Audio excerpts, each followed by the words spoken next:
Welcome to the JAMODI podcast, where we interview coaches and leaders to find out not just what they do, but how they do what they do.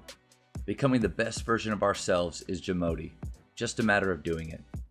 How do you build confidence in your players?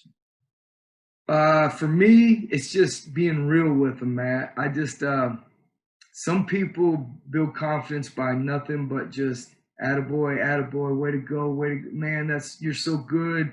I can't, you're better than all the other players. You're my best.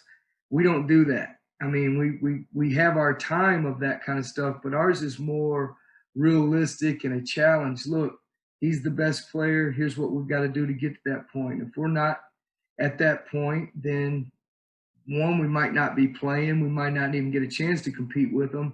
And, but that's what we do. And we kind of praise performance versus praising potential. And, I like that. At the end of the season, I was really disappointed with our loss, and I was very, I took it real personal because I felt like I messed them up and I let us down a lot.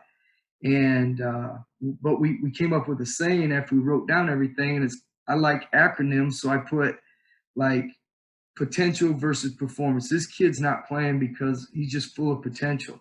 This kid's playing because he's performing. So is it going to be potential or performance? And we call it poop. What is it? It's either PO for potential or performance, and performance plays and potential sits over there with me. And that's kind of what we do with their confidence. It's like, I know you could be good, and I know you're athletic, and I know you should be able to do this, but if you're not performing, you're not playing, and you may not get that in a game. I mean, it's every day in practice. It's every way that we go about our daily work. So we don't look at it like, well, he shined in the game, so now he becomes a starter. It's like, does he do this all the time? Is he consistent for us? And that's how we build our confidence. The kids, we started a kid for 9 games, and then I never started him again. And then there were several games he never played. So he went from a starter to maybe newcomer of the year in another district to not even getting off the bench. Now, how does his confidence? Well, you talk about every day how hard he works.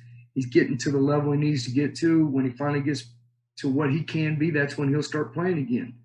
And the good ones accept it. And truthfully, the bad ones they'll never accept it and they'll move on. Right.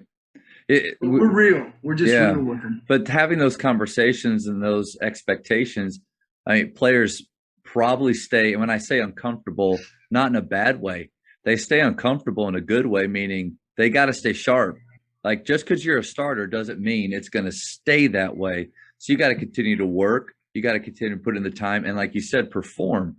And that probably makes things really competitive in practice. And every day. I mean, they know if they're getting it done in practice, regardless of where they were on a depth chart or whatever, that really doesn't matter. They're going to play and they're going to get opportunities. So they battle every day, to get that part of it done. And I tell them constantly, we talk about it. They know this is just the way that I am. I could care less who starts. I don't worry about who starts. I said, you guys need to start thinking about who the finishers are. Yeah. In crunch time, who are the guys in the last 3 minutes of a close game? Those are our best players. If you're in, great. If you're not, you're not one of our guys that's going to be able to finish. And so starting to them it hurts your feelings and your pride and your parents' pride sometimes. But I say, hey, he's a finisher. Yeah. Look who's in the game. And that's what they really look forward to more is, if it's a close game and they're the ones in, they know that they're probably doing the best job and they're confident about it. Thank you for checking out today's episode. Please take a moment to subscribe to this podcast, share it with your fellow coaches, and find us on social media for what's coming up next on the JAMODI podcast. It's just a matter of doing it.